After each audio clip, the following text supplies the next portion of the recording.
Welcome everybody to episode 234 of the effing title. I am Big Husky. I'm Jagger. I haven't been here in a long time. Yeah. So DeNutte isn't feeling well. Hopefully DeNutte feels better. So I went out into the kingdom to find a returning guest, and Jagger is the one that was able to do stuff tonight. I appreciate it, Jagger.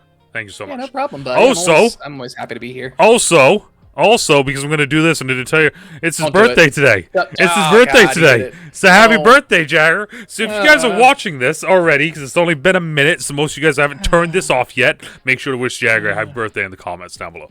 How's your birthday been? How's your birthday? My birthday's been fine.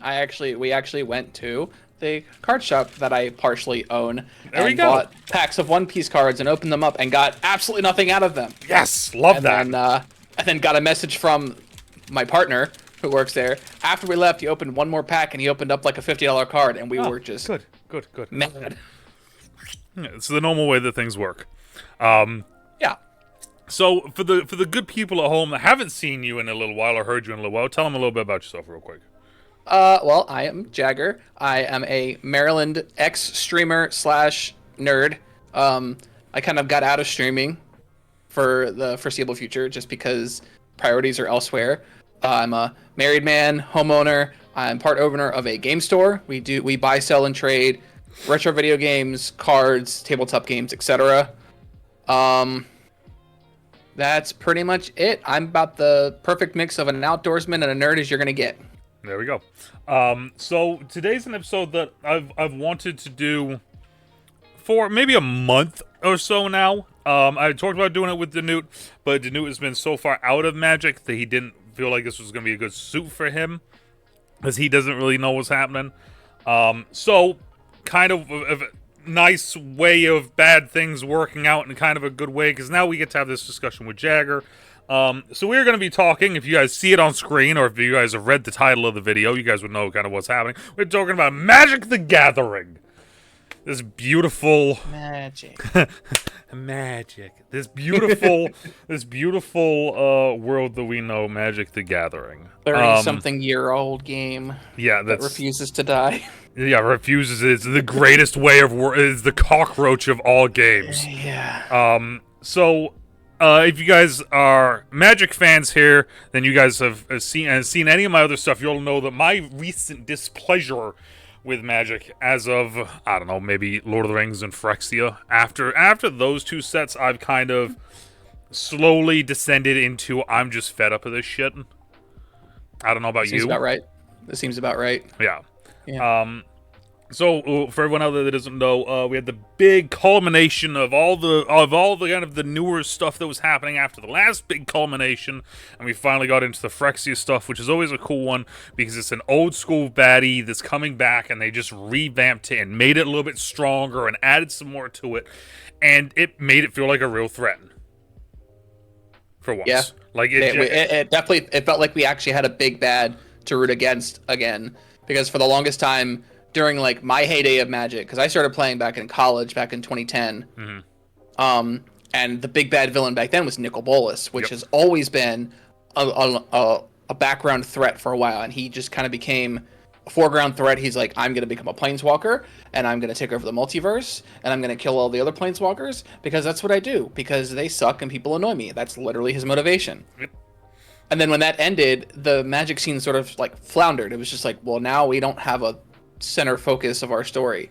Let's just print more planeswalkers. And they're like, okay. And then everybody hated planeswalkers because there were so damn many of them. And then they eventually kind of round back to like, well, how do we kill off planeswalkers without it seeming just like, oh, we're tired of these now, I don't want to play with you anymore, Andy drops toy kind of thing. So they did the Phyrexians, and they're like, let's turn the planeswalkers bad, and then we'll turn some fan favorites bad to make some people upset, and then we'll bring them back, but they'll be humans instead of planeswalkers. And it's like, that was so cool. And now they're back to the, now what do we do? Exactly. And that's the thing, is like, I started back in... Wasn't it Legends that you said you started back in? No, so I started back in Odyssey. I want to say it was like 03. Sounds about right. Somewhere around there, 03, 04. I started Odyssey, Torment, Scourge, like that sort of stuff. So for us, even then, it was right after kind of the first wave of kind of the Phyrexians and everything. We were just kind of starting to figure out some new stuff. They were releasing the new world, going through, the pit fights, going through the Mirari, going through all that. And then eventually we got back to Meridian, and then Phyrexia came back then. So like when I left, it's kind of funny you said it how you did with the Planeswalkers, because when I left Planeswalkers, I left when I was entering college. When I started entering college was a little bit after the first Kamigawas. No, first Ravnicas. Ravnicas happened after Kamigawas. Those Kamigawas and Ravnicas. Yes. After the Ravnicas, I bounced from the scene because I went to college. I was like, I'm playing football. I'm just doing my thing. I don't have time for Magic. That's right around the time the Commander and Planeswalkers both came out. And those are the two things that I don't want to say dislike, because that's not the right word. It's the two things that I'm not fond of. Because it was just, boom, I come back, everyone loves it. And I'm like, I don't know. Why are there numbers on the side of the card? So here's a hot take that you're going to hear from me. I don't like the Commander products either. Okay. And I'm a Commander player. Fair. That's fair.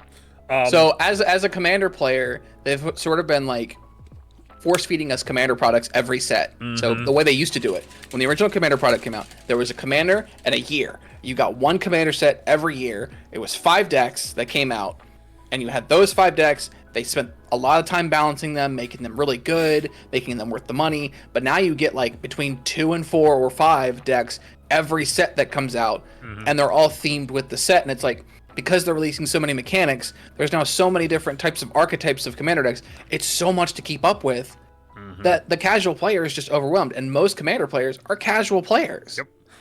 If you guys can't tell already from what this is kind of going to be a little bit based around, it's going to be more of our frustrations with Magic than our happiness with Magic, more than anything. Because we can go on for days about our happiness with it, but that's not going to potentially change things. And I doubt that this is going to change things either, us talking about this. But it's still a thing that I feel like needs to be discussed, because is you being a partial card shop owner and a Commander player, and you kind of know a little bit more competitively a little bit that side of it. Me being extremely freaking casual and collector based. Yeah. We're talking from we're talking from not two different sides, but kind of all the sides from a very broad spectrum of things. And I'm just gonna blatantly say the things that I feel like a lot of people refuse to say. Yeah. So same. But yeah, so Phyrexia happened, and then we kind of had this. And then we went into Wilds of Eldraine. Wilds of Eldraine, I was kind of excited for because I never went to Eldraine when I first played. So I was like, all right, this is kind of cool. Set came out, I was like, okay, this is kind of cool.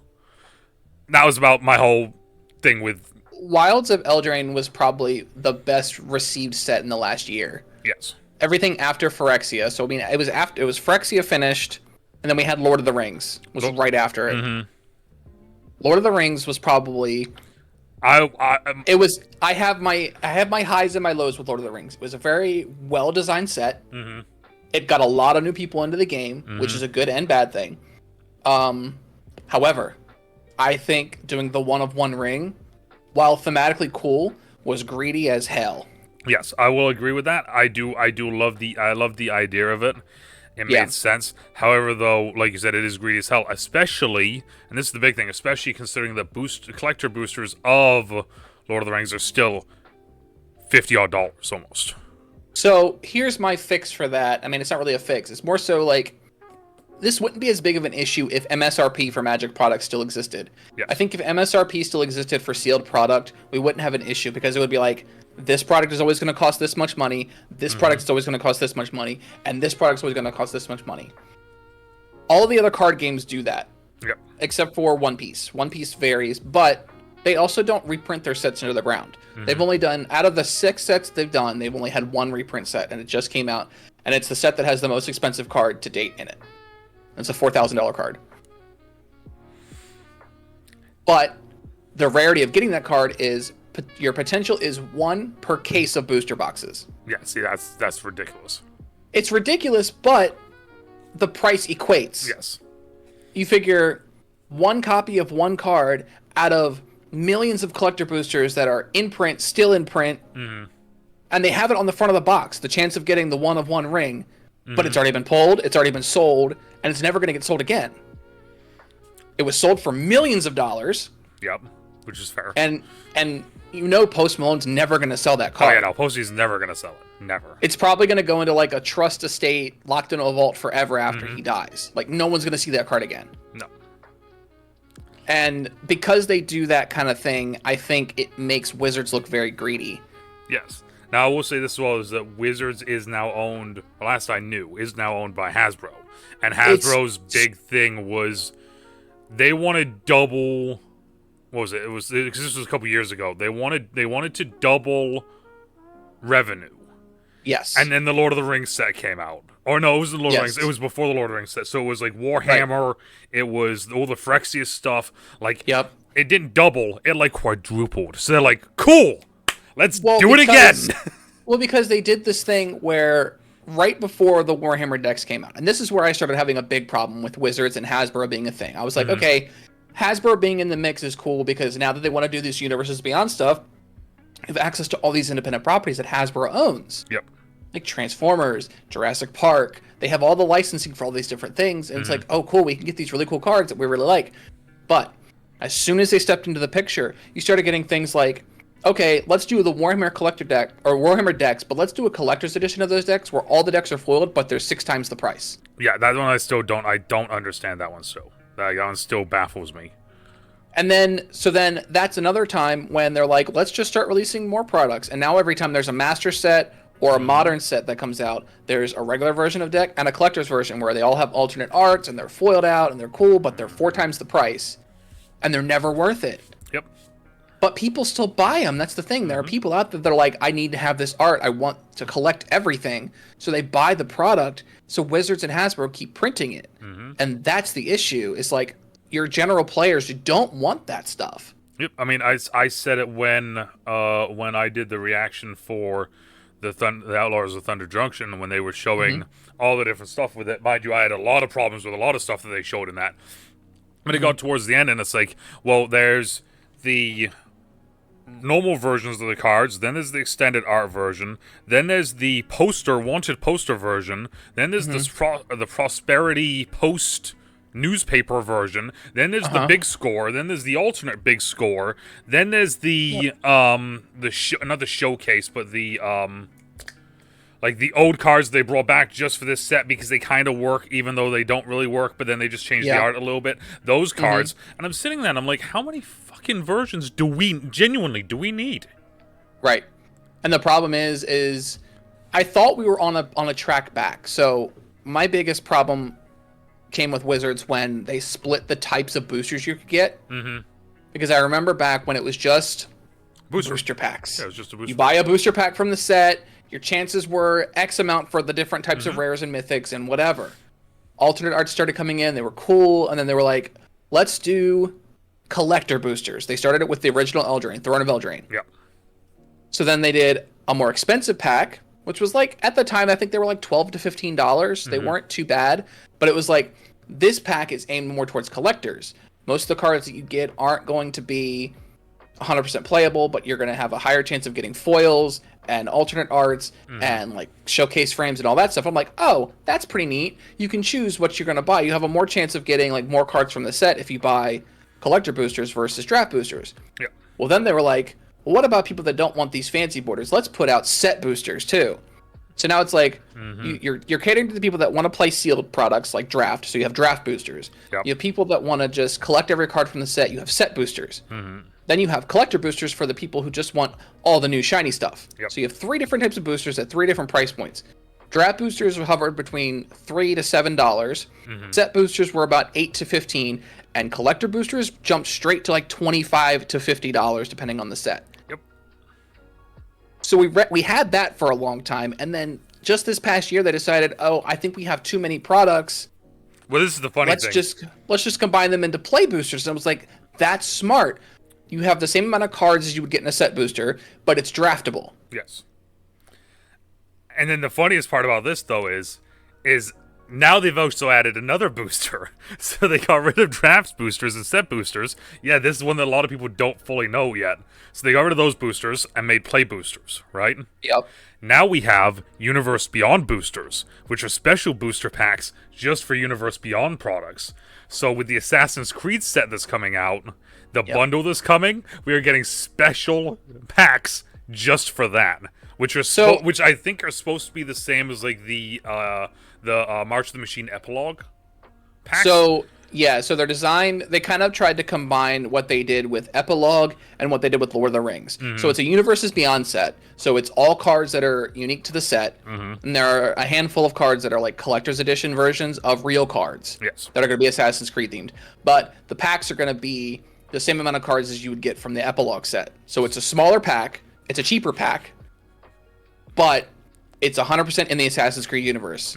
Because when they did Lord of the Rings, they still had the 3 different packs. They had draft, set, and collector boosters. Now they just have the Universes Beyond booster, and the collector booster. Yep. And I will say this much though before we continue that the prices for Assassin's Creed much more reasonable than Lord of the Rings. Yes. Well, and it's one of those things where I think that and this is going to be one of the takes I don't think we're going to see until this one that I'll bring up at the end here.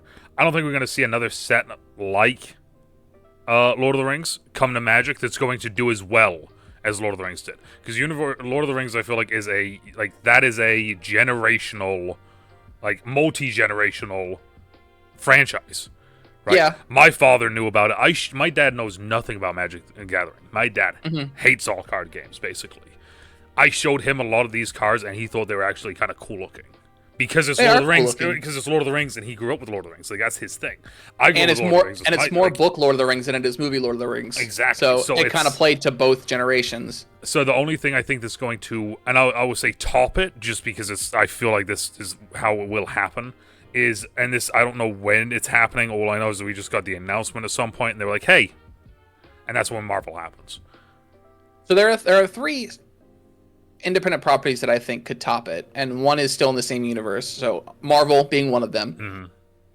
I think Marvel, if they do it right, could very easily top it because they have more characters to choose from. They have a lot of really cool mechanics they can like revive or bring back or tweak. And apparently the rumor that I saw was that Marvel isn't a one-off like a lot of these are. Marvel is actually going to be a multi-year thing. Yeah, I don't like that. So I don't think it's going to be like it comes out like let's just throw out a random thing. Let's say 2027.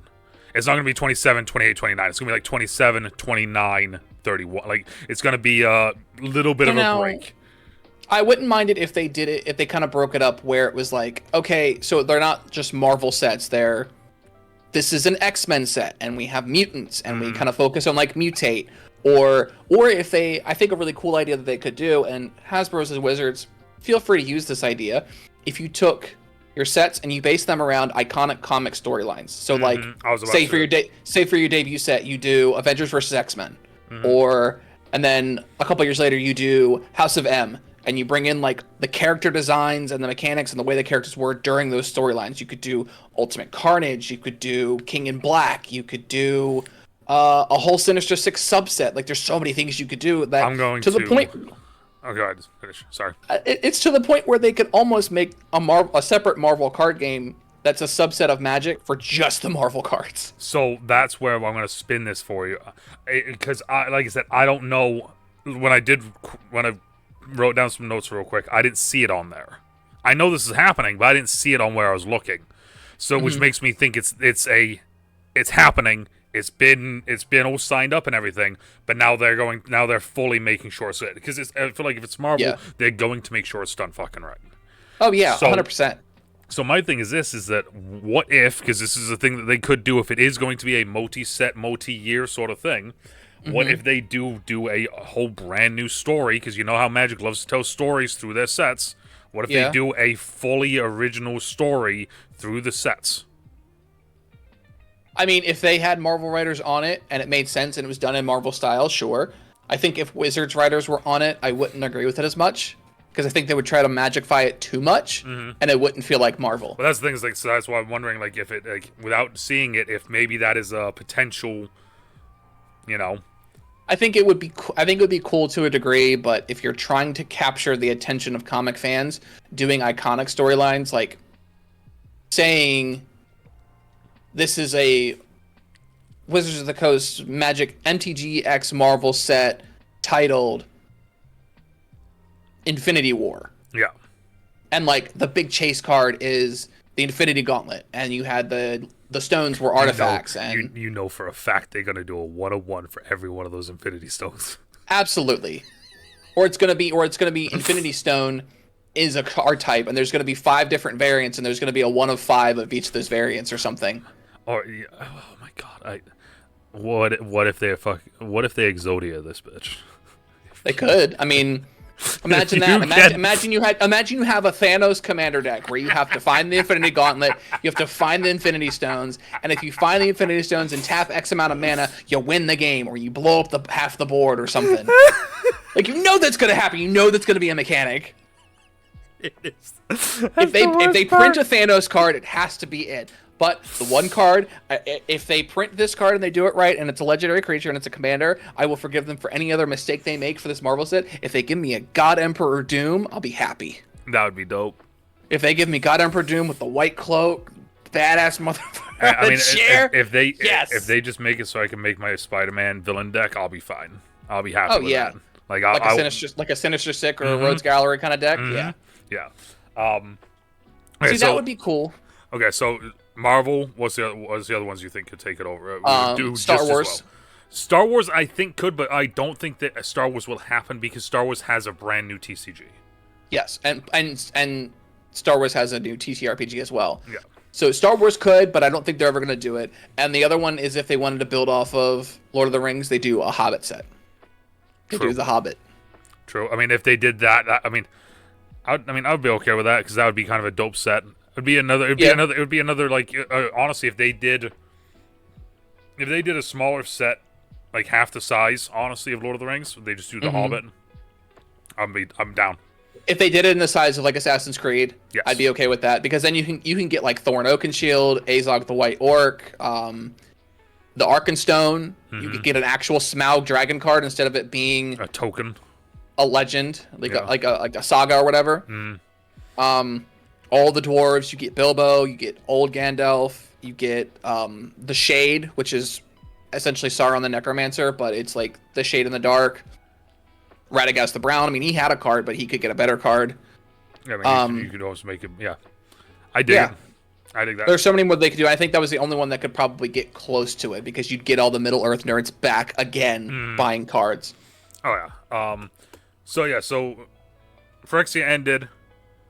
Then we go Wild's Veldrain. Then this is where I feel like it starts to go downhill, and this when we went to Lost Caverns of Ixalan. Yeah. And now Ixalan, another set I never went to, but I loved the idea of Ixalan because it did the one thing that I'm a huge fan of, and that is taking. I'm a big tribal creature type guy. It's that's my whole thing. I love the fact that they were like, okay, let's do merfolks, but we're gonna do green ones.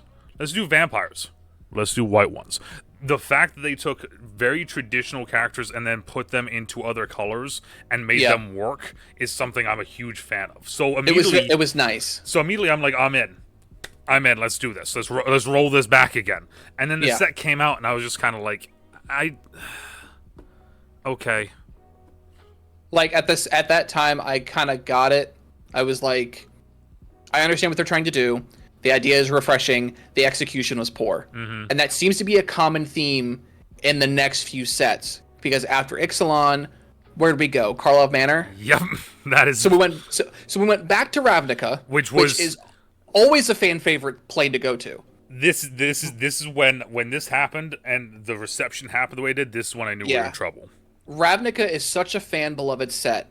You have all the guilds, you have the politics, you have the fight for control over the different areas. They all have their different themes. This is what set the two-color system in Magic forever. I mean, the guilds are because it was the basis for your multicolored creatures. We had it before where there was multicolored creatures, but we had never had it where it was like this is it. This is what Azorius does. This is what Orzhov does. Ravnica named the color pairings. Yes. Like everybody knows if you say Dimir, it's blue-black. Yep. Orzhov, black-white.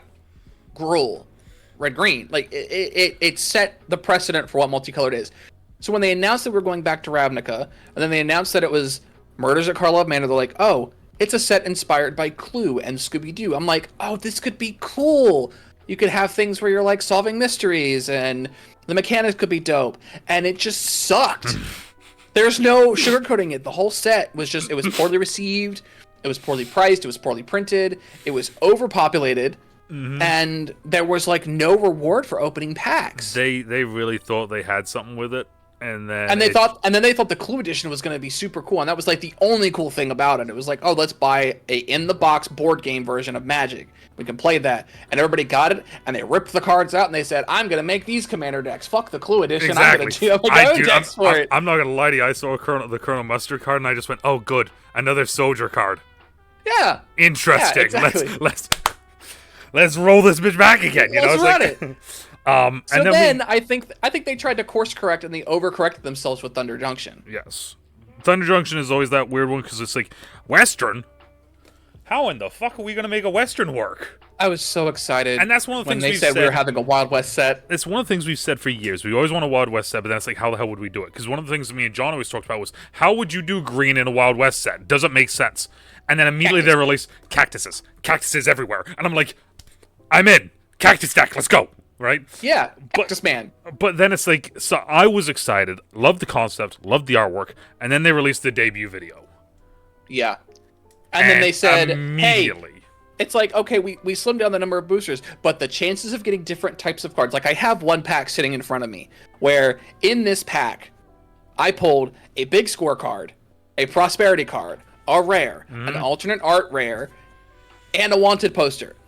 The reward is up there. Like, and the price fluctuation on some of these cards is ridiculous. Like this one card, the Vault-Born Tyrant, it literally debuted at $8. Guess what it's at now? It's at like 20, isn't it? 30?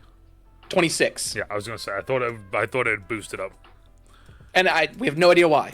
And it's not because it's a from the vault card. It's not because it's a reprint of something else. It was like it got some playtime in a competitive scene, and everyone's like, oh, this thing's valuable, I want to buy them all. And then they're $26, and it's like, it's cool for collectors and it's cool for card shops who are selling singles, but if you're not a card shop selling singles, you're just selling packs for $6 a pop and calling it a day. Exactly. It was one of those things where, like, conceptually, visually stunning. The actual cards themselves. Also, one other thing that I want to point out that is probably the dumbest thing they ever did. So at the end of Phyrexia, when they basically got rid of most planeswalkers, like any planeswalker that was turned by Elish Norn as a Phyrexian lost their spark. They can't planeswalk anymore unless they earn their spark back or whatever. So they opened these things called the Omen Paths. The branches of the World Tree are still connected to all the planes. So characters like legendary creatures or different types of creatures can walk these Omen Paths to all the different planes, which explains why Thunder Junction is basically like Dominaria, where it's all named creatures that you've seen before, like Olivia. Aretta's there. Aretta's there. Annie Flash is there. Why am I blanking on his name? The Aetherborn guy. Aetherborn Rogue. Oh, yeah. You know who I'm talking about. Yeah. It's the one from the Commander deck there. Yeah, he's from Kaladesh. Yeah. You've got people from all these different planes that are coming to this. It was basically, and this is going to lead into another point that's going to be slightly political, so bear with me for a second. You have all these characters from other planes coming to this uninhabited plane. And it's just like, look, all your friends are here. Love this set. But what they essentially did, they made a colonization set. Yeah. Because there are natives on this plane. Jesus Christ, I didn't even think about it like that. The cactus people are natives to the plane. Yeah. Annie Flash is original to this plane. There are basically characters that are based off of Native Americans. And they said, let's open the world and let's bring all of these other characters to inhabit their world and plunder it for their loot. Didn't even think of it like that. Jesus Christ. Like, how dumb can you be? You're not wrong. And it's one of those things politically, where, it's the dumbest thing they could do story-wise. And, like, it's one of those things where, like, like I said, this is where I don't care. I haven't cared. Like, Lord of the Rings I cared about because it's Lord of the Rings. Like Obviously. right? But Phyrexia, I was invested. As soon as Yeah. they did that trailer where the Johnny and Johnny's like doing his monologue, and then suddenly his voice you were starts in. to, I was locked in at that point. But also, You were in. I love the Phyrexian stuff anyway, right? Yeah, the Phyrexia stuff was always cool. We have done fucking nothing story-wise. Now, yes, we have, but we've done nothing, in my opinion. So the follow-up to my last thought, they opened all these Omen Pass, they rendered Planeswalking useless, but yet they're still forcing Planeswalker cards on us in every set. Like, there's a Jace card in this set. Why? Why do we need Planeswalker still? Why is Jace still around? Yeah, it's one of those things. It's like you're going to see less Planeswalkers, but we're still going to give you one every set. And At least one. It's like, Why? okay, sure, bro. Like, What's that, down from the 4 that you put in before? Oh, wow, such a big change. Get rid of Planeswalkers altogether. They're a dumb card type. It really does feel like we're just in a really weird spot where it's just like, so this is the next thing. So let me get to this. So this is the roadmap looking forward. We got Gloomhaven. I think Gloomhaven is going to be a course correction. Bloomburrow. Bloomburrow. What did I say? Gloomhaven. Gloomhaven. Long day. Bloomburrow I'm very excited about. Bloomburrow I think is going to be a course correction because this is Magic to a T. This is 2 color card combos, and this is one I just found out recently. Each color combo refers to a certain animal. Yeah. That is red-green is raccoons. Exactly. Green-black is squirrel. Yeah. Red-blue I think is otter. So, like, we're course correcting. We're going back to the basics. It's tribal. It's 2 color. It's everything is built around each other. Everything's going to be built around a certain thing. I think this is going to be the start of a course correction, but then I don't know how far we're going to go because this is where it gets. So then we go to Duskmorn, which is another horror plane. Which will be interesting because I feel like either they do very well, or it's a train wreck like our last return to Innistrad. So I think this is them trying to say, okay, we've done Innistrad to death. They didn't like the double Innistrad set because the first Innistrad set, the original, did fantastic. Yes. It was what got me into Magic. So Q4 of Magic this year feels like we're going back to early 2010s Magic because when I got into Magic, Innistrad had just dropped. We were just coming off of Zendikar. So we had like elementals and spellcasters and elves and like all your classic high fantasy stuff. So that I kind of equate to how Bloomburrow is going to be, where you're going back to basics. Yep. It's going to be a lot of like wild magic kind of stuff. And then we go into Duskmorn, which is equivalent to the original Innistrad, which was the horror plane. So we went to Innistrad once. Years passed. We went to Innistrad again. They were going to destroy Innistrad. They imprisoned Emrakul in the moon. And then we left Innistrad again. Yes. And then we came back to Innistrad a couple years ago. Got a double set, which, an idea, wonderful. In execution, awful. It was like we got too many of the same cards in those 2 sets back to back. And I will go on record still with this. I think they missed a massive opportunity with the Olivia wedding to produce vampires in every fucking color. Because it was supposed to be the big bringing of all the families together. All of the families. The Stromkirks, the Voldarens, the Markovs, all of them. And they should have had nothing. It was red-black, and then you had black-blue for Runo Stromkirk. And that was it. The Stromkirks were black-blue, and that was it. And it was like, okay. Like, massive missed opportunity. And then they also missed a big opportunity with Midnight Hunt. It was like, you have an entire subsect of Magic that has been asking for werewolf commanders forever. Where were they? Yep. Instead, they were like, let's introduce a new mechanic. Daytime, nighttime. Daytime, nighttime. Daytime! Who cares, man? So they have an opportunity with Duskmorn to kind of go back to that like classic horror like feel. Yes. And if they don't fumble the bag, which they commonly do, well, and it'll be a great quarter for them. So then we go to 2025, and this is where it's like, oh, this is interesting, but then also because of some things that have happened recently. So the next the first set we're getting in 2025 is a Death Race. Yeah. I don't care. I think so. My prediction with that is they're trying to capture that like apocalyptic dystopian future kind of thing, and it's basically gonna be a Mad Max set. I know, I just don't care. I think it's gonna be Mad Max Fury Road inspired, and I'm okay with it, but I'm like, why? It's gonna be so vehicle focused that it's gonna drive us insane. Because we love vehicles. Because we love vehicles. And we love everybody's playing vehicles all the time. Vehicles and something we get to later, but I'll hit right now. Mounting and saddling. I mean, I like mounting, but it's a whole different topic there. So we have the Death Race. Then we go back to Tarkir, which is one of my personal favorite sets. But now this is my problem, though. Because of a set that just happened, thank you for Karlov Manor, returning to a set now makes me worried, because are we going to get the same bullshit? Because Tarkir is the set that I came back to Magic on after college. Yeah. And it was like, awesome. I love this 3-color set thing. I love that they're doing dragons in this. And then it's like, I love the fact that it was like, there's no dragons here. I'm going to go back in time and save the dragons. The dragons are fucking here now. I was like, this is beautiful. This is exactly what I want from a set. It was such a good story. So, like, I have an Obzon deck that is straight up just, it's Outlast, and then there's just a bunch of dragons in it. Like, that's the whole deck, and I love it. It's one of my favorite decks that I have. But, so, like, we're going back to Tarkir. But I'm nervous because we returned to Ravnica, which is also a fan favorite of mine that we all love, and it's like, they fucked that up, so how are they going to fuck up Tarkir? So, my theory is when they return to a plane the third or fourth time is when they mess it up. Because... So like we talked about, we had Innistrad. We had one whole 3-block set, or 3-set block of Innistrad. A couple years later, we went back to Innistrad. We had a 2-block set of Innistrad, and that was good.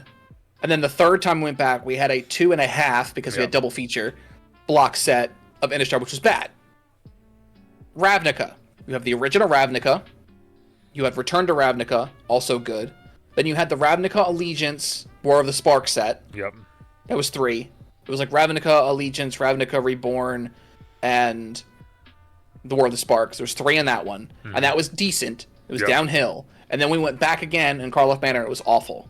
So it's like when you hit 3 or 4, I think that's when they kind of go down. They did the same thing with Dominaria. So maybe we won't be too fucked for this then. No, because there's still so much story with the background of all the Elder Dragons on Tarkir. Ugin is still chilling on Tarkir. I want to see, like, there's so much story to be told in Tarkir. Yeah, the thing that I hope that they do is Sarkhan Vol goes. Sarkhan Vol was not on. This is what I want it to be. I want it to be Sarkhan Vol was not on Tarkir during the Phyrexian invasion. So Sarkhan Vol is now panicking because of his love of dragons and what he had to do to make sure that they came back on Tarkir. That he is now panicked and gone back, and now he is going back and he is seeing what has happened because of that. Which I would love to see a thing where certain, like, I would love to see, like, Dromika's clan is fine, the Jeskai clan is fine, but I would love to see one of the ones where Zergo was like the main guy in the first set of one of them. He's now taken back command because that dragon died. So now we're going. So I would love to see a set where there are the dragons, but now the clans are also starting to come back. Or the Khans are starting to come back. So you're going to have a set where it's going to have Khans or dragons, and I think that'd be kind of a cool thing to see. I mean, having a War for Tarkir set would be dope, because it's like a self-contained, really cool story that they can kind of really delve deep into. Like you said, you have a lot of the Khans that are still alive, you have a lot of the dragons that are still alive, but you also have dragon engines that still work from Phyrexia that are on Tarkir. I mean, Chesgoria is the Forge Tyrant. She's still alive on Tarkir. Yeah. So I think that would be a cool way to do that. Yeah, it would be cool. So then we go to Space Opera. No fucking clue. Not even going to think about it. That's probably another unset.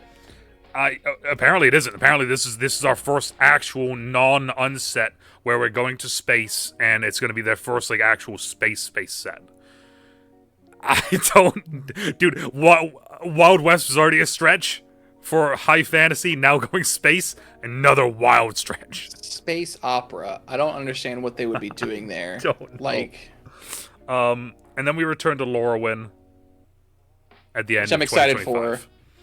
I would like to see. I like Lorwyn. Like Lorwyn, Shadowmoor. Those were great sets. I'm okay with a return to Lorwyn. 2020. Then the last two that I'm going to hit on, because this is wrapping up everything. We return to Arcavios, which of course I got my Silver Quill shirt on. We're going back to that. We're going back to college, right? Going Okay, back yeah. to college, which Which I'm okay we with. need more. Yeah, Which we I'm need okay we with. need more development on Strixhaven, honestly. And also, I think that allows for our elephant boy, the best elephant boy in the world, to come back. So it allows to bring him back after making him now a planeswalker. Whoop, send him right back. We'll also kind of figure out what's been going on with Liliana as Professor Onyx. And then we get the next event set. So we have to wait, we have to go through, wade through 2 years of shit to get through something. So this is my thing, is that, like, they, whatever they're setting up, because they have to start setting it up. Either they have to start, or they've started to, and we just haven't seen it. So, I mean, it makes sense because they commonly like to make Jace and Vraska common characters, and their whole story when they're on Thunder Junction is they're trying to find Lute, who's the key to everything. So I think they're trying to unlock something.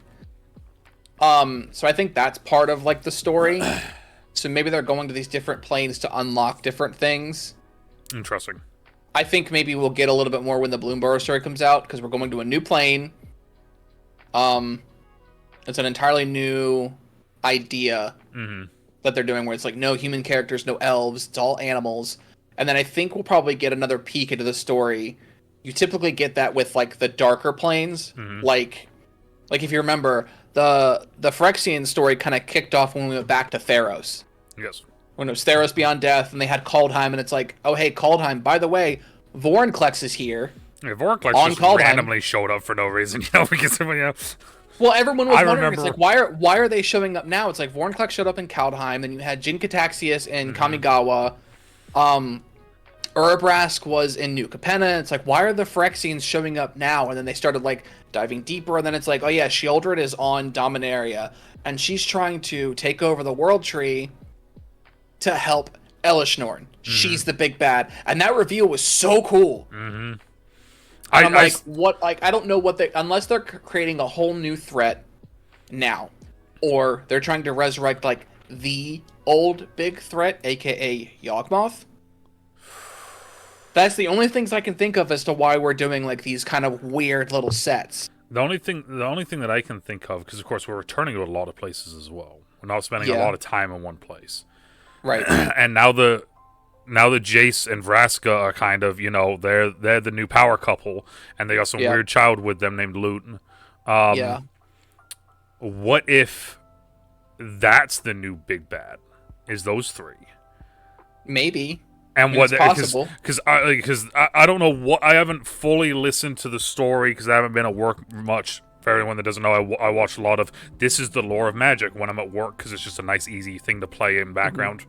But from what I've seen and what I've heard is that, like, they're kind of like, hey, we're gonna go do something to change everything back because we want to change shit. That, to me, immediately when I heard that, I was kind of like, flag. Wait a minute, time out. I've heard that too many times before, and that shit never works out well. Change everything back to what? Like, how far back are we going here? Exactly. So my big conspiracy magic theory is that it's actually going to be Vraska and Jace that are going to be the big bad moving forward, because they're going to go against everyone else and basically be like, no, we're doing this because we want it like this. And whatever it's going to be, it's going to be one of those. I think they're going to turn them into almost like a Thanos, like, where it's like, we're going to do this for the betterment of everyone. And everyone's like, but you can't do that. And it's like, no, but we can. It makes sense. Yeah. You know? Yeah. I mean, I could definitely see it. I could definitely see that happening. And I could definitely see them, like, putting all of their eggs into the Jace Vraska basket. Especially with them, like, showing, like, Jace and Ashiok kind of have a thing that's going on. Where no one's sure. It's like, was Jace Ashiok the whole time? Was Ashiok possessing Jace? Because, like, apparently someone has a theory that Ashiok is actually a manifestation of all the things that Jace forgot when he was studying with the Firemind.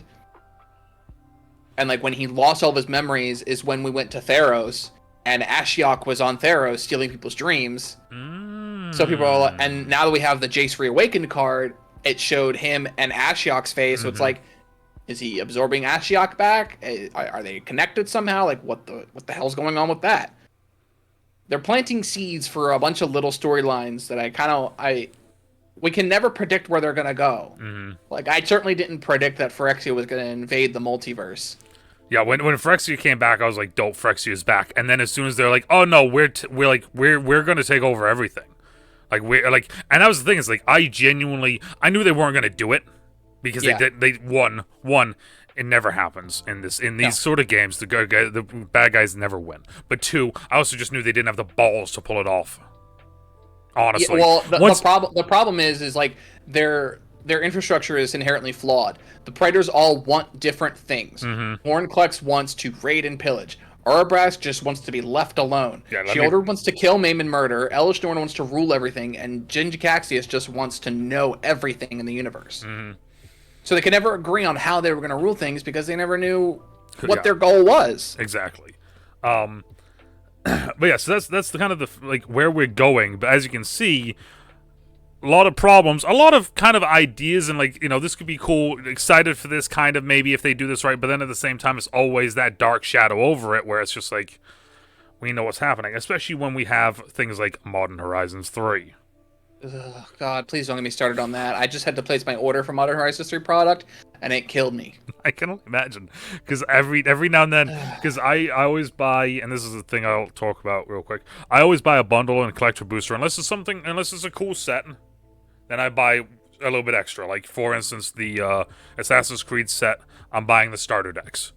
Because I just think they look cool, right? Like, why not? And I already know you're dropping mad money on Bloomburrow. So I am, but I'm not at the same time. With Bloomburrow, I'm buying the Squirrel Commander deck, I'm buying a bundle, I'm buying a collector booster, and I'm buying the starter deck, the starter packs. Because, yet again, it's just like, I might as well just, there. But I saw the Modern Horizon stuff come out with everything else when that stuff came out, and I looked at it, and it's like, $70 for the bundle. I'm like, I'll pass. Thank you very much, though. And then it's like, I think it was $50 for a collector booster. So I was like, I'll pass. And then the commander decks came out, and I'm like, oh, let's take a look at these real quick. $80 a deck. $80 a deck, unless you want the collector edition versions. $110 a deck. Like, one commander deck costs as much as a damn booster box of other sets. You could literally... Like, and you expect... And the thing is... They know they could do it because modern players are so few and far between, and all of these cards are, I mean, every single one of them is going to be good for modern, and they're going to eat it up. And they're going to buy it, and they're going to trade it, and they're going to sell it, and they're going to get it graded. And then the next time they were like, let's make another Modern Horizons 4 in like 5 years, and they're going to like double the price again. It's the same issue that I have with the Master sets. Like when Commander Masters comes out, it's like, oh, let's make 4 commander decks, and they're going to be super cool. They're going to be super great. And you're going to have great reprint value, but they're going to cost you $120 per deck. Pass. The casual player doesn't want that. I remember collectors barely want that. That's the thing. Is like, so one of my buddies, Booba, he has at least I still think he does anyway. He has a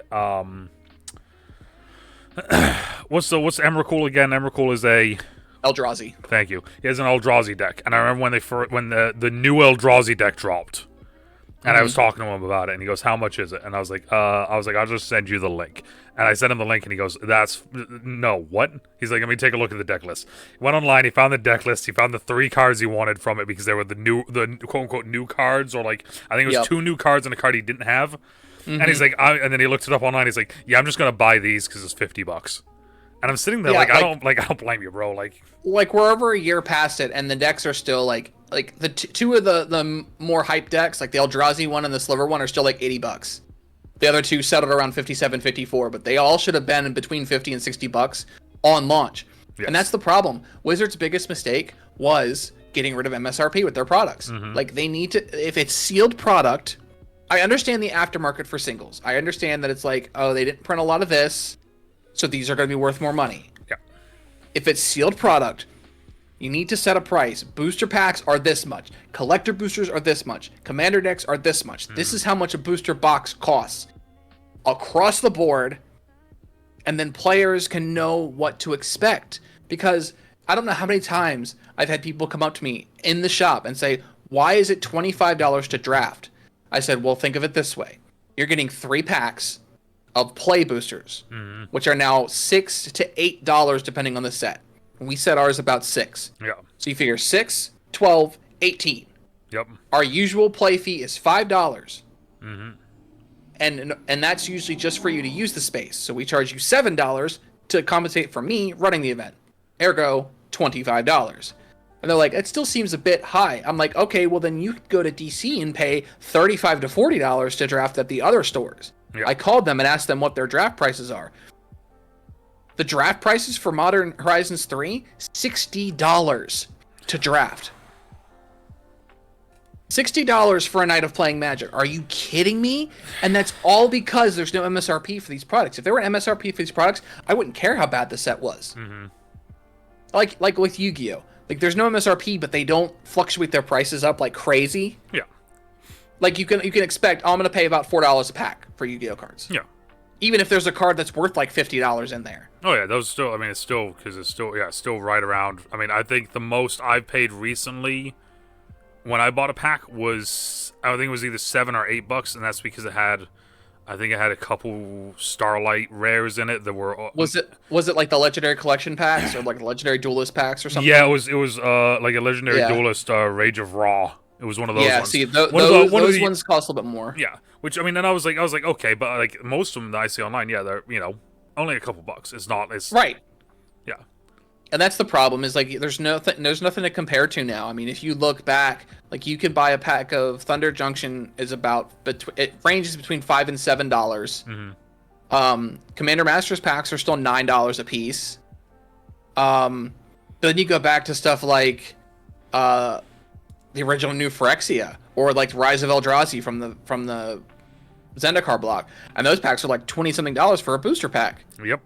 And it's like, why?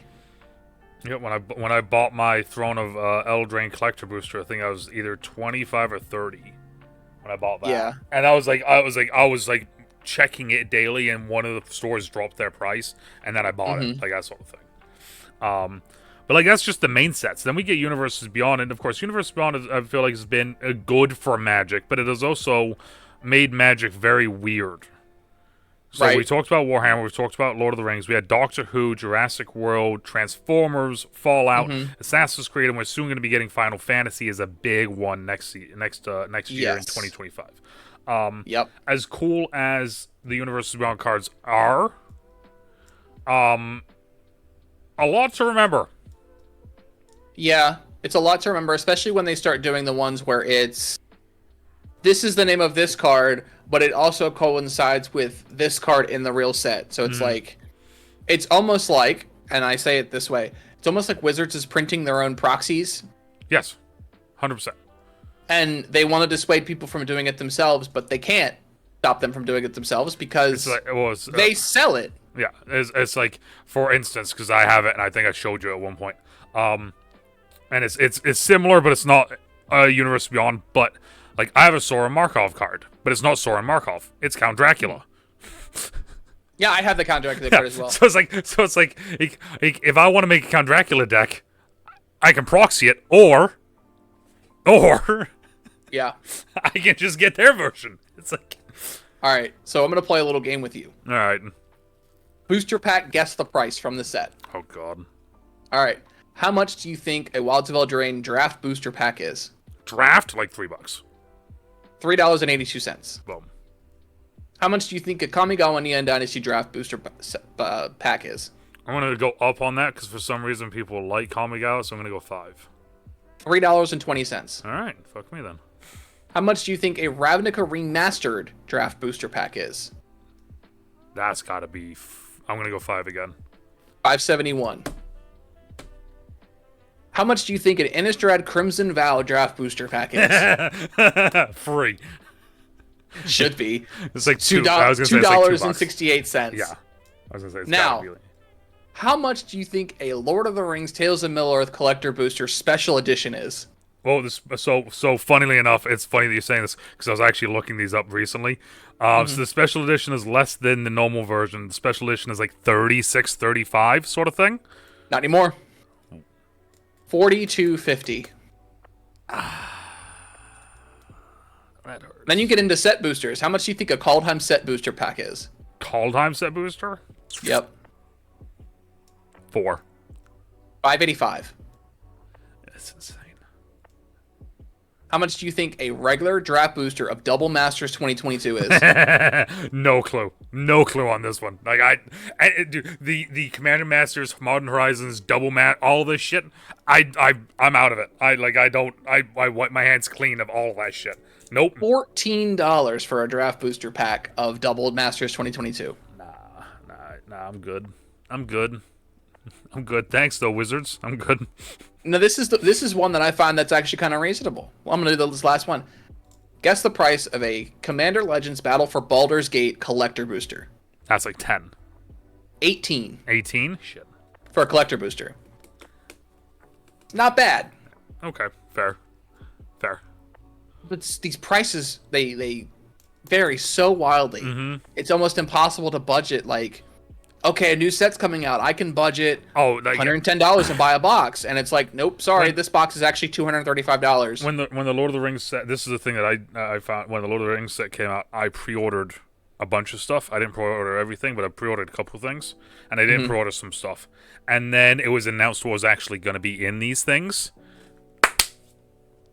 Fucking skyrocketing prices as soon as that happened.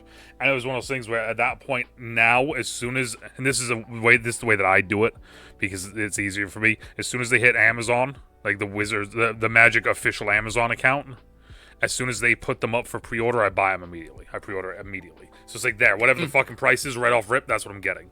And every single time I've saved like between $5 and $10. So, but yeah, so all those sets, but now this is where, and this is my thing, this is my big issue with Magic as of right now. Eldraine. Can you tell me how many new mechanics we got in Eldraine? Oh my god. So I'm going to tell you this right now. Don't overthink this, because some of these are not as bad as you think. I want to say it's 6 new mechanics. So Eldraine was 3.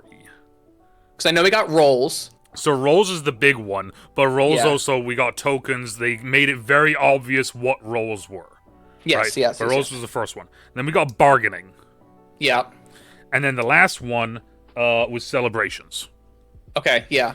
Those are the main 3. Then there was a couple other ones, but they weren't new. They were just kind of, they brought them into the set, I guess. Right. That's pretty average. I mean, I think the most I ever saw when they brought in new mechanics was Theros, when we got like 5. Wait, sir. Ixalan, how many do you think? I'm going to go 4. So 3. We got crafting. Okay. Which was the first thing. Then we got descend. Yes. And then we got discover. Okay. Discover's an old one. It was an old one. They just changed some of the ways you could discover, like that sort of thing. So for me, it was kind of new, but okay. So now now this is the fun one. Let's go to Murders of Karlov Manor. Oh god, I want to say I think that was 8. 1, 2, 3, 4, 5, 6, 6. So not all these are close. new, but we got disguise, and this is where my big issue comes in. Disguise. You know what? You know what disguise is, right? Yeah, it combines 2 other mechanics. It combines morph and ward. Yep. Then we got cloaking. And that combines mechanics as well. So they've been trying to simplify the keywords because they realize they have too many. So they're making new ones. And that's just making it more complicated. And it's making it more complicated because it's like, oh, I'm disguising this card. It's like, what does that do? Oh, it's like if I cloaked it and warded it. It's like, yes. So cloak is disguising, but you can disguise anything. Yeah. Then we got investigate, which of course is just it's just another version of making a token that is just specific for. Investigate was in an older set too. It was make a clue token. Suspect. Yep. That's so new. if a thing isn't a suspect, make it a suspect. What does it do if it's a suspect? Well, now it has menace and can block.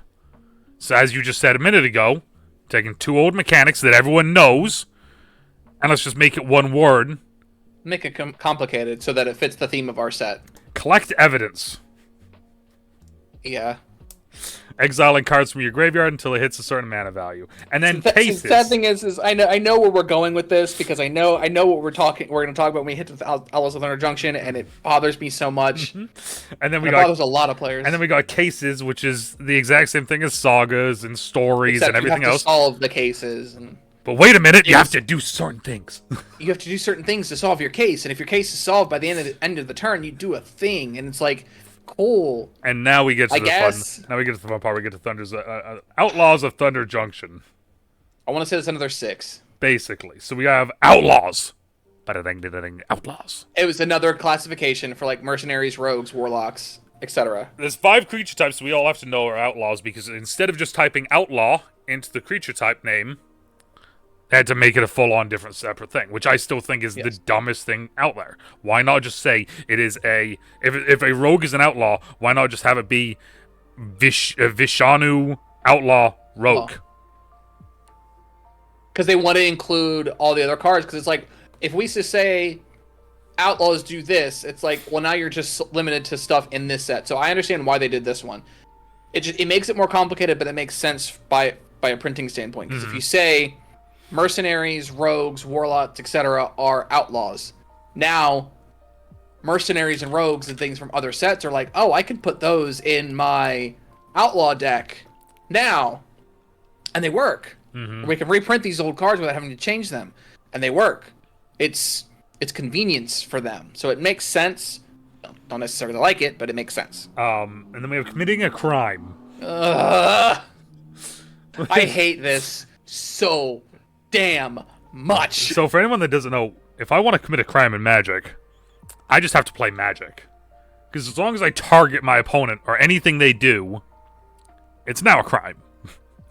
The legitimate definition for committing a crime is anytime you play a spell, attack, or do something that targets an opponent's stuff in any way.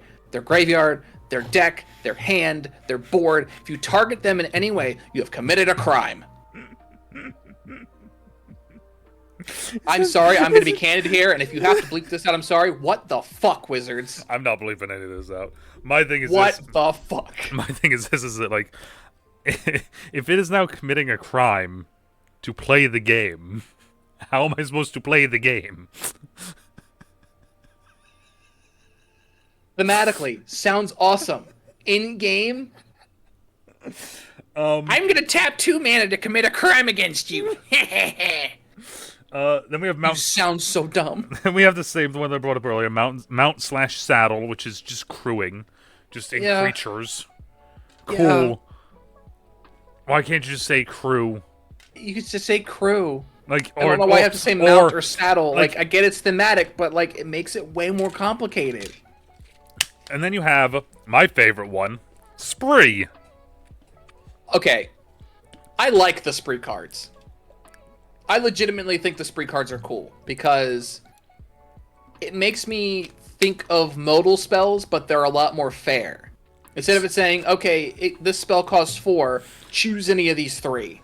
So my thing is that my thing is that Spree cards are multi-kicker. Yeah, everything is kicker. Everything is kicker. I mean, that is the greatest meme of all time. However, this is literally just kicker but lazy. Yeah, it's lazy kicker, or it's multi-kicker with different modes instead of just every time you kick the spell, this happens. It's exactly. If you kick it this many times, this happens. If you kick it this many times, this happens. It's like condensing the amount of words on multi-kicker and making it make sense in universe. I like some of the Spree cards. I think some of them are disgustingly broken. Yes, unbalanced. I'll agree there. Yes, but there are some that are really, really fun. Like I played against a couple Spree cards on Friday night, and it was actually very interesting. My thing with it is that I think that is lazy card design because it is one of those things where, at least with kicker, it was like, okay, I pay 2 to do 2 damage, but if I want to pay an extra kicker cost, I can do this or this. Where this card is literally just, okay, we want to have these different things happen, but we don't want to make any of them an actual, like, this card has to do this, because then no one's going to use it. So instead, let's just make it a baseless cost, and then here, you can just do whatever you want. I just think it's lazy card design, in my opinion. And then the final one is plot. Yeah. Which I couldn't remember the name of the mechanic that is based off of, where you put it out and then you bring it back in. It's adventure. Not that one. It's adventure cards. Not even adventure. It's Foretell. Foretell. Thank you. Yeah. It was one that it was new for Kaldheim. Foretell was new for Kaldheim.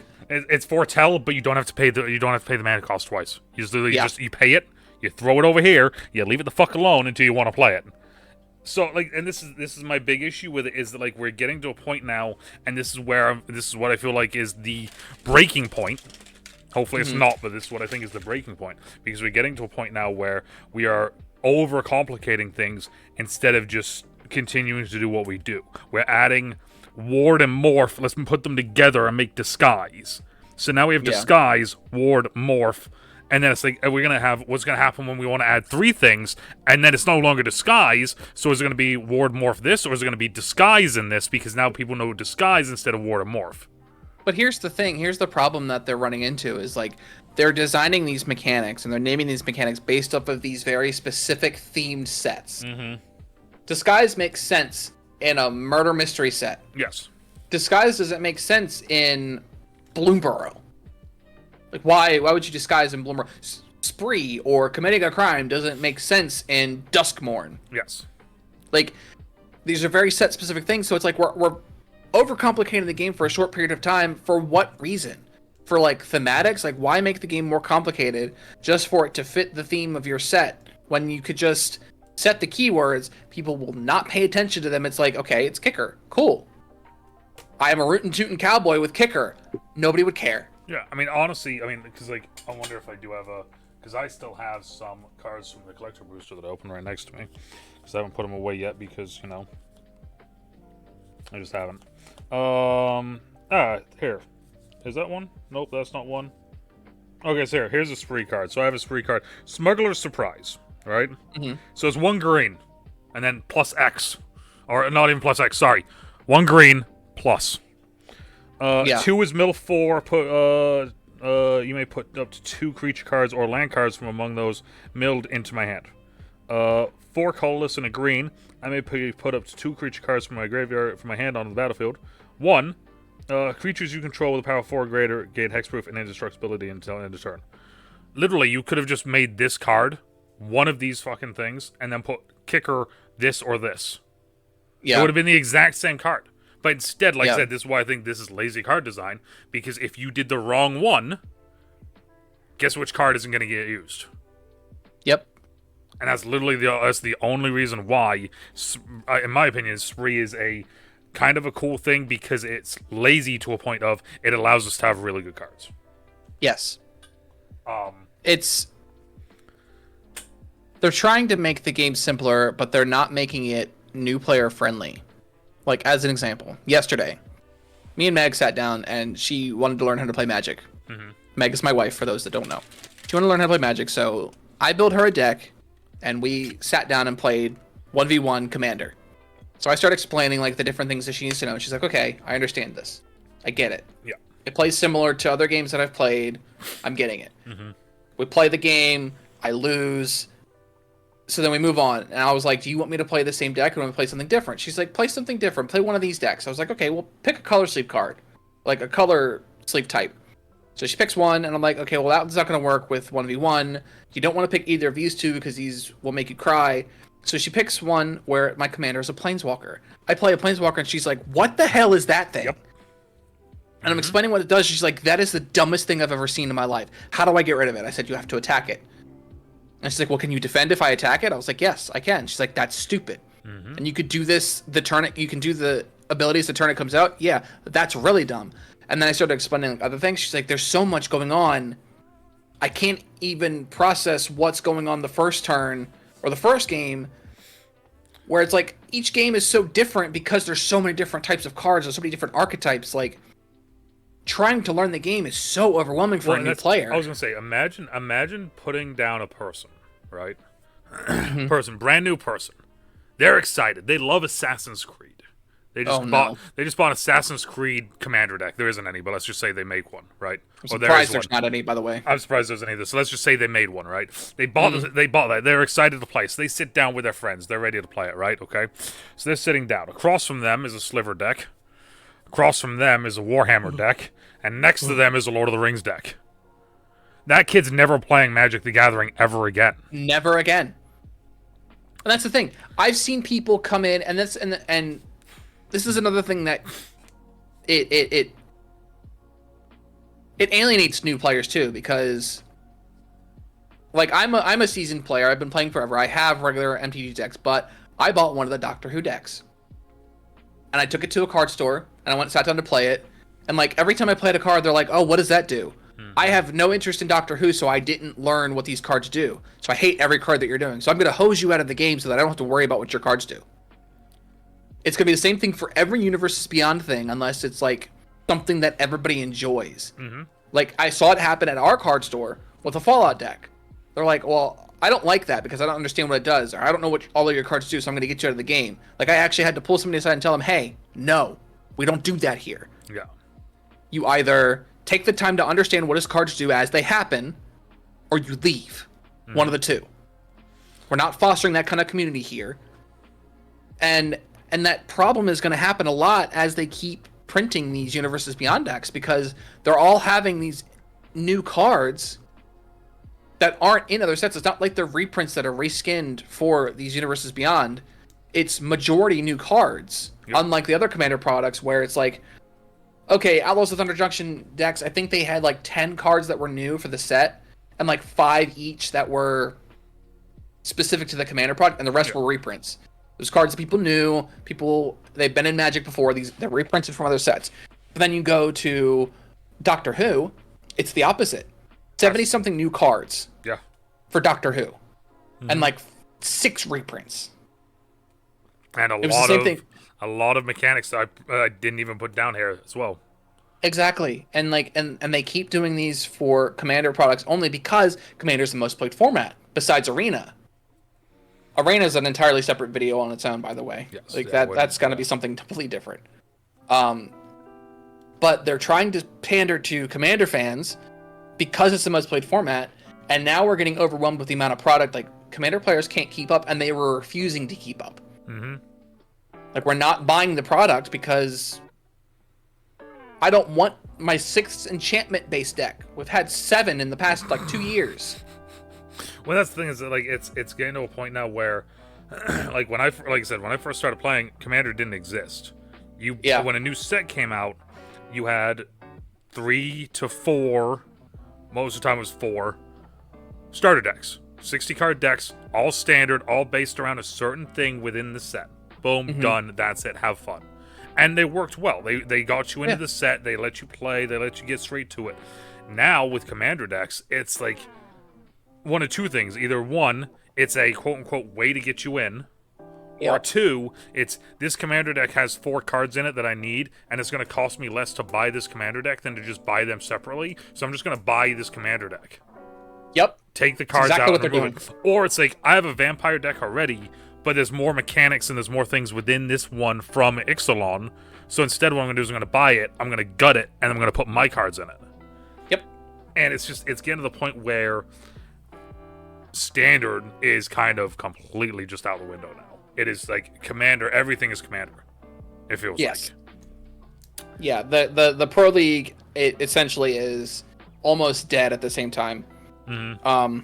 But they're trying to shill Commander product even more. And it's just getting overwhelming. Yes. I mean, this thing is like, this is from, like I said, I'm a very casual player. All of this is overwhelming now. It's getting to a point where I just if you guys haven't gotten a chance, like I said, this is, we've been going for a while now, so if you have gotten this far, well, thank you. 2, if you get a chance, go check out the debut reaction that I did. You'll see my reaction throughout the whole thing. You can see the levels of just, I'm getting exhausted from hearing all the shit I'm hearing, because we're getting to a point where everything is just so overwhelming.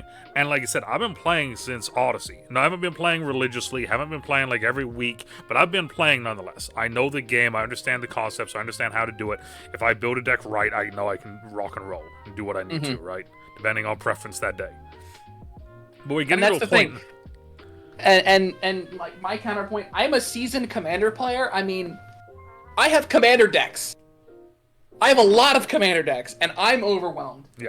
And I love building and editing decks, but there are so many Commander products coming out. It's too much. Even for somebody that loves it as much as I do, who would buy all the decks if he could. No one can afford that. And this is what, and it goes back to what we were just talking about a minute ago, I think, a lot with all this mechanic stuff, where it's like, it's very set based. They're taking old words, putting them together, giving them new words, which is, 1, just annoying, but 2, it's confusing because, like you said, we're disguising in Murders of Karlov Manor. Well, how are we going to disguise when it's Death Race? Yeah. right? And we're never going to see Disguise again until it comes No. out in a set that revolves around something that might use that. Same thing with Outlaws and Crime. We're never going to see those mechanics again unless Outlaws actually we might see in Death Race. You know, I can see like, that. Crime, we're not going to see Crime in, like, for instance, like, Lorwyn. Yeah, no. Like, so, and it goes, and this is where I think this is going to be like a little bit of kind of leading towards the end of this now. Bloomburrow is doing something that is massive with this, and I think this is the first worry part for Bloomburrow that I have. Everything else Bloomburrow-wise, I'm loving. This is my first worry, though. Enters. Enters? Enters. They're removing the phrase "enters the battlefield." Oh. It is now just enters. So enters the battlefield will now be removed. Enters the battlefield is now being removed, and enters is the only thing here. And I wrote the whole thing down. Entering will be specific to the battlefield and will no longer refer to the graveyard. So any card that says entering the graveyard no longer exists. That whole wording is gone. That's so odd. Well, so and this goes to the I'm going to call it the Yu-Gi-Oh effect. Yu-Gi-Oh card, this much writing. Yeah. Magic now taking enters the battlefield and makes it enters. They can add more effects on it. Boom. If you change, I guess if you change enters the battlefield or entering the battlefield with enters and enters the graveyard with dies. But that's the thing. It's like there's a difference between cards entering the graveyard and cards dying. There are dies triggers and then there's graveyard triggers. Like they're different things. This is going to fuck a lot of things. Just gonna fuck a lot of people up. Yep, because now it's like one of those things. It's like when someone goes, "Oh, well, enters battlefield," you can literally be there and sit there and be like, "No, it doesn't," because enters only refers to the battlefield. And if someone says enters the graveyard, you can go, "Nope." And this is coming from Rosewater too. Yeah. So it's like, if the head honcho's saying this, you know, and like I said, this is the only thing that worries me because it's allowing for more words on the card. More words on the cards means more effects, more broken, and more just shit to remember. And yet they're still trying to hinder themselves by doing all these effects that say this effect only happens once per turn. Mm-hmm. Like they're trying to prevent cards from being broken.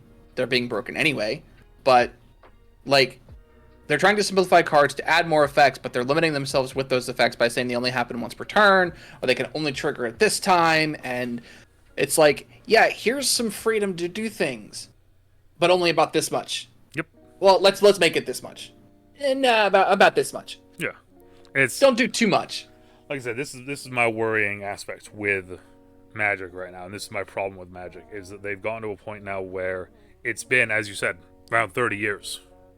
Yep. Right?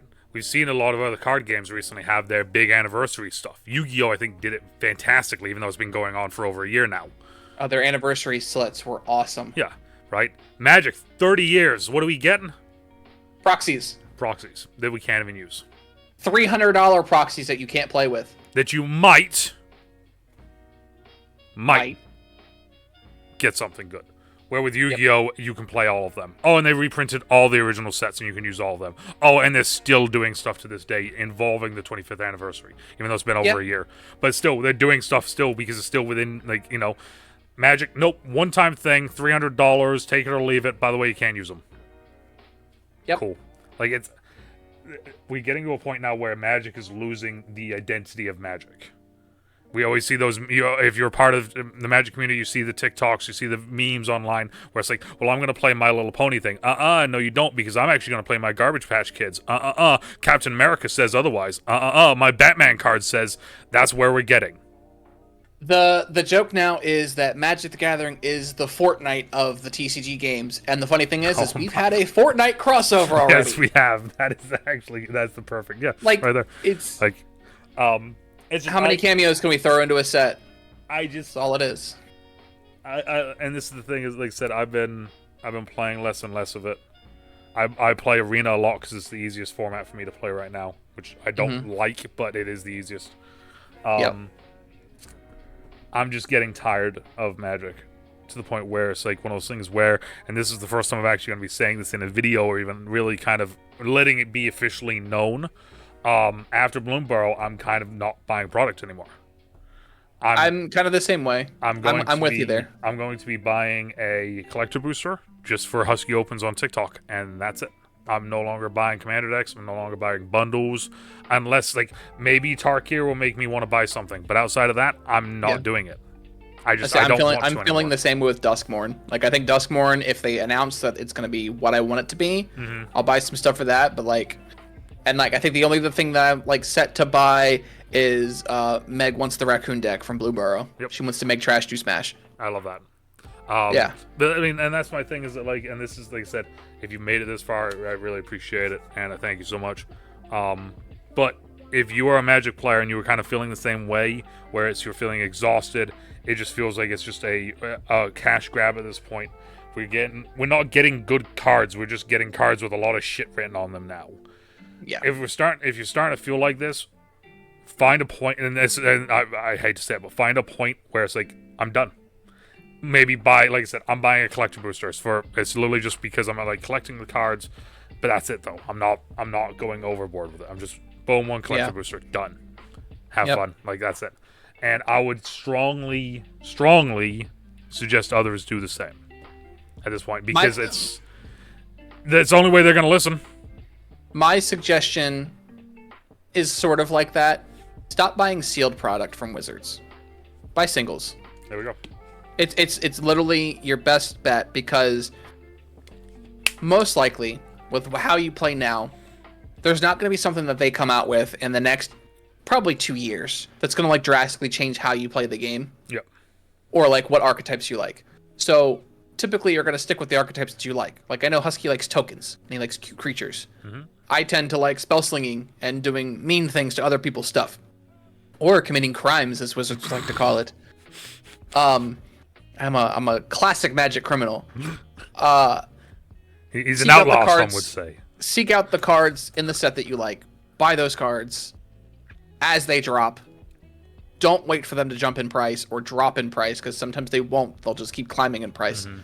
Buy them when they're feasible to buy them, and that's it. You don't need to sit there and crack open packs and try to get the cool rare. It's like they all function the same. Yeah, and at this point, it's one of those things where the cool rare, they're gonna have 30 different versions of it. Yep. So the original version is gonna be cheap as hell. Yeah, because it's one of those things where I think I did it actually for Outlaws Thunder Junction. I pulled one. I was like, dope. I think this is an alternate. It was one of the ones from the vault there. I was like, cool. Yeah. I'm pretty sure this is. I don't know if I got something, but this looks cool. If not, and I went and looked, and I was like, oh, that one. Yeah, that one's like 50 cents. The other version of it is like 20, and then there's another version of it that's like 3, and I'm like, yeah, cool, you know. But so that's my thing is that like I said, I don't, and the worst part is that like I wish I knew how to fix it. The sad thing is there's nothing we can do because there are so many people that still shill out money and they buy booster boxes, they buy commander product, they buy singles as well, and they sit there and they crack packs over and over and over again. And it's like, oh, I didn't get everything I wanted out of this bundle, so I'm still gonna buy singles. It's like you're still shoving money into Wizards' pockets. And this is coming from somebody that wants you to buy sealed product because I own a game store. I'd rather you buy our singles, to be honest with you. That's where our money's at. And my like I'm talking like in general as well. I don't know where we go or how we course correct with Magic, because I feel like it's gone to a point now where I think it's very simple. I think if Magic brought back MSRP, it would fix a lot of things. I think that, and then I also think that I don't know. I think this is my big one, but I think that if you take commander decks away from sets, yeah, return back to the yearly commander set for sure. Have one commander set per year. Or you know what? And boom. Here we go. Ready for this? One commander set a year. Have it come out at the end of the year. Have it be 4 sets, so 4 decks. Okay. Yeah, 4. Like how they used to do it. So you ready for this? This is how I would do it, though. Okay. So I'm looking at 2025. Okay. Christmas to 2025. Here's your 4 commander decks. One from Death Race. One from Tarkov. Ooh. One from Space Opera. One from Arcavia. You do one for each one of the sets that came out, and you just, because now you have enough research and enough to know what's the thing that people liked from that set. Okay, people from Tarkov, they really liked the fucking Obzon. So you know what? We're gonna do an Obzon commander deck then. You know, do it like that. and just have it be there. And you know what? I even wouldn't even do decks anymore. Period. For sets. Sets for me would be commander. Would be collector booster, bundle, and then play booster. That's it. Done. Honestly, yeah. That's a really good idea. Honestly, you do a commander set at the end of the year. You have one from each set for the year. You have like your main singer, your main character from that set, or the best like the character that people loved. You give them an alternate version. Maybe you add a color to them, whatever. Mm-hmm. It sums up like what the set's about, what your main mechanic was. Like, it makes sense. That's not having to sell out like pre-constructed things. Like, it would also free up money for Wizards. Like, you wouldn't have to have a research and development team to create these commander decks for every single set. Oh, yeah. And you wouldn't be exhausting your people. Like, they'd be free to research and develop like other cards, or they could spend more time on each individual deck so that they're actually balanced and fun and they're not crappy when you buy them. Because for me, like I said, this is how we're start to wrap up. I think the way they should do it is for instance, like I said, I'm going to talk about 2025 just because it's what we got coming. You know what? We can do this year, right? So we had Murders of Karlov Manor, we have Thunder Junction, Bloomburrow, Duskmourn. Okay, so there's those. Christmas of this year, we get a commander set. This for this year, Commander 2024. Easy fucking titling, even right. One from each one of them. Boom, boom, boom. There, right. Yeah. And then what you do is this: 2 Universe Beyond sets. Okay. So you do 2 small ones. So Fallout, Assassin's Creed. Boom, boom. Okay. Next year, for 2025, is Final Fantasy. It's the big set. So you separate it every other year. So you bounce every year. So one year is two small sets. 1 year, one big set. And the one big set is the big set. Do 2 commander decks, not 4, just 2. Just 2. Just simple.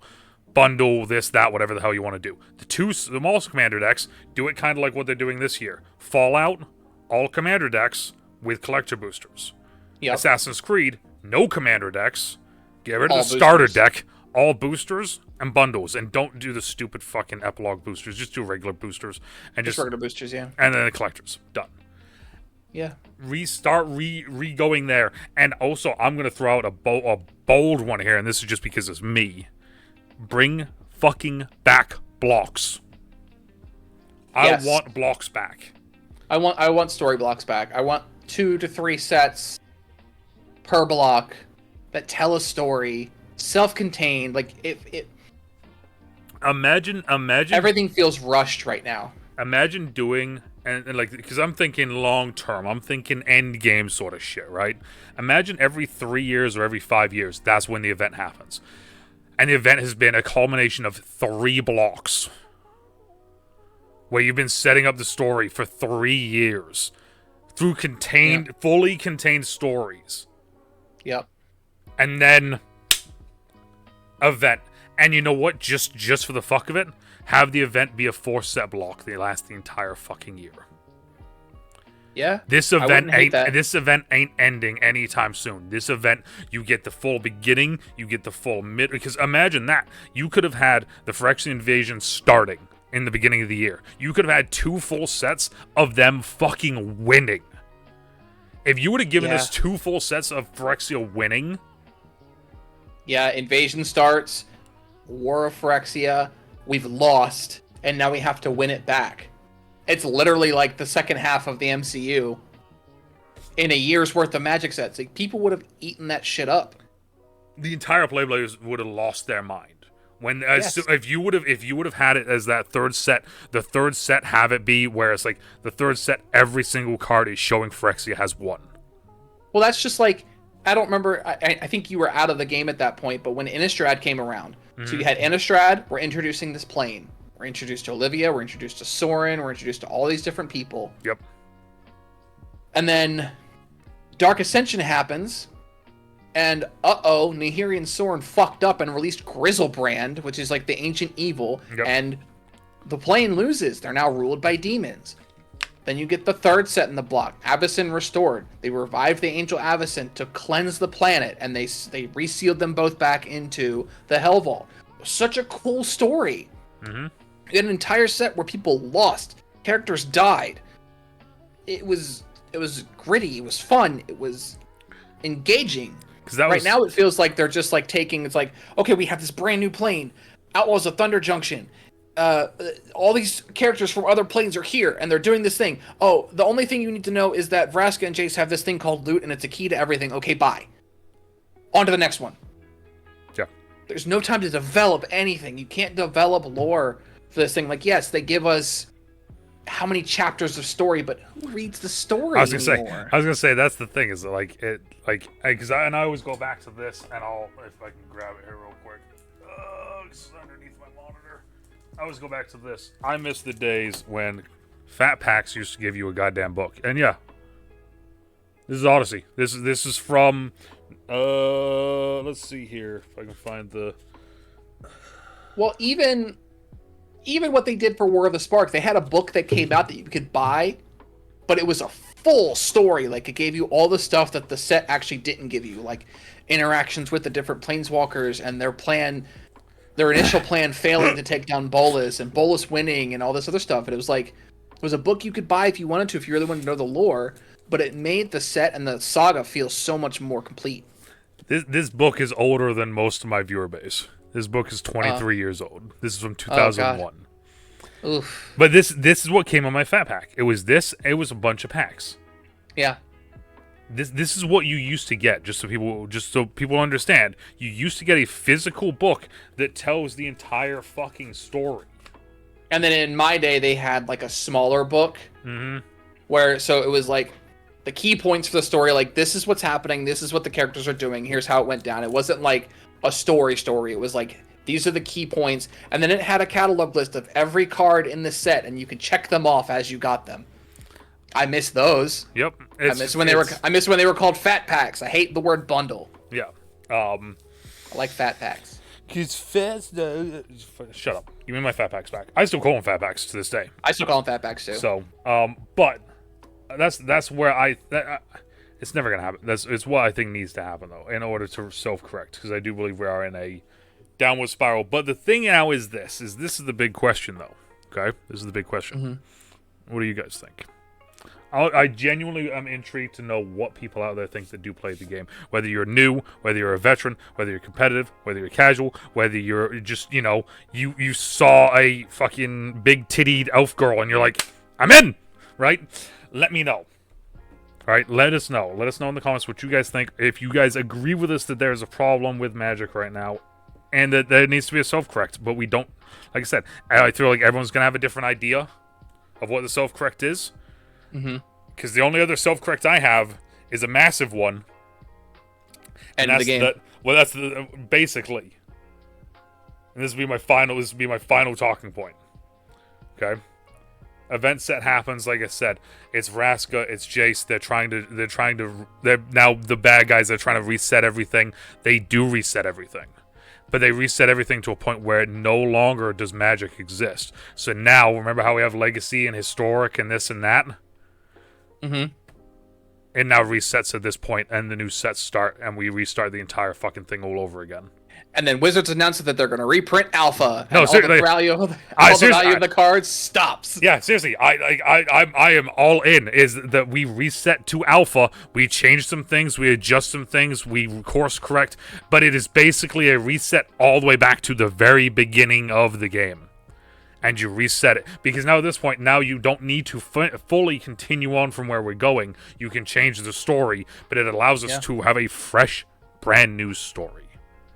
And let's never create planeswalkers. Please. So, like I said, let us know down in the comments down below what you guys think of everything and all the different things. Thank you, Jagger, for joining me tonight with this. I do appreciate it. No problem. I always have a good time when I'm here. Yeah, let us know down in the comments down below. As always, depending on where you are, morning, afternoon, even night, stay trouble, stay safe, and we'll talk to y'all later. Bye.